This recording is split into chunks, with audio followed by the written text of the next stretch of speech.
May 2-ന് പ്രധാനമന്ത്രി നരേന്ദ്രമോദി വിഴിഞ്ഞം രാജ്യാന്തര തുറമുഖത്തിന്റെ ആദ്യഘട്ടം കമ്മീഷൻ ചെയ്യാൻ പോവുകയാണ്. ഇതിനോടകം ലോകത്തെ ഏറ്റവും വലിയ മദർഷിപ്പ് അടക്കം വിഴിഞ്ഞത്ത് നങ്കൂരമിട്ട് കഴിഞ്ഞു.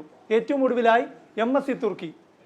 വിഴിഞ്ഞം തുറമുഖത്തേക്ക് ഒരു തടസ്സവുമില്ലാതെ കൂറ്റൻ മദർഷിപ്പുകൾ കടന്നു വരുന്നതിന് പിന്നിൽ ഒരു പുലിയുണ്ട്.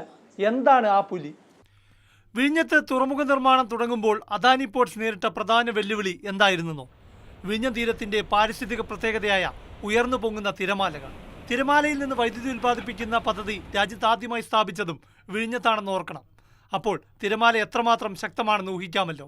തിരമാലകളുടെ ശക്തി കുറച്ച് മെരുക്കി മാത്രമേ കപ്പലുകളെ തുറമുഖത്തേക്ക് എത്തിക്കാനാകൂ.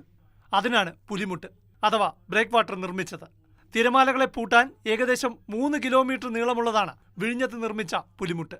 ഇതാണ് പുതിയ AKG സെന്റർ. 9 നില കെട്ടിടമാണ്.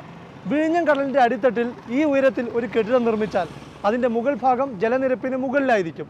വിഴിഞ്ഞം കടലിൽ ഈ ഉയരത്തിൽ കരിങ്കല്ലിട്ടാണ് പുലിമുട്ട് നിർമ്മിച്ചിരിക്കുന്നത്. വിഴിഞ്ഞം തുറമുഖ നിർമ്മാണം പൂർത്തിയാക്കുമ്പോൾ പുലിമുട്ടിന് ഏകദേശം 4 കിലോമീറ്റർ നീളമുണ്ടാകും. ഇപ്പോൾ പുലിമുട്ടിന് 2960 മീറ്റർ നീളമുണ്ട്. 2028ഓടെ 920 മീറ്റർ കൂടി നിർമ്മാണം പൂർത്തിയാക്കും. രാജ്യത്തെ ഏറ്റവും ആഴമേറിയ പുലിമുട്ടാണ് വിഴിഞ്ഞത്തുള്ളത്. കടലിൽ 18 മുതൽ 20 മീറ്റർ വരെ ആഴത്തിലാണ് കരിങ്കല്ലിട്ടിരിക്കുന്നത്. അതായത് 9 നില കെട്ടിടത്തിന്റെ ഉയരം. അതുകൊണ്ട് തന്നെ 10 മീറ്റർ ഉയരത്തിൽ വരെ തിരമാലകൾ എത്തിയാലും തുറമുഖത്തിന് പ്രതിരോധിക്കാനാകും. പുലിമുട്ട് നിർമ്മാണത്തിനായി 2,25,000 ട്രക്കിലോട് കരിങ്കല്ല് വേണ്ടിവന്നു.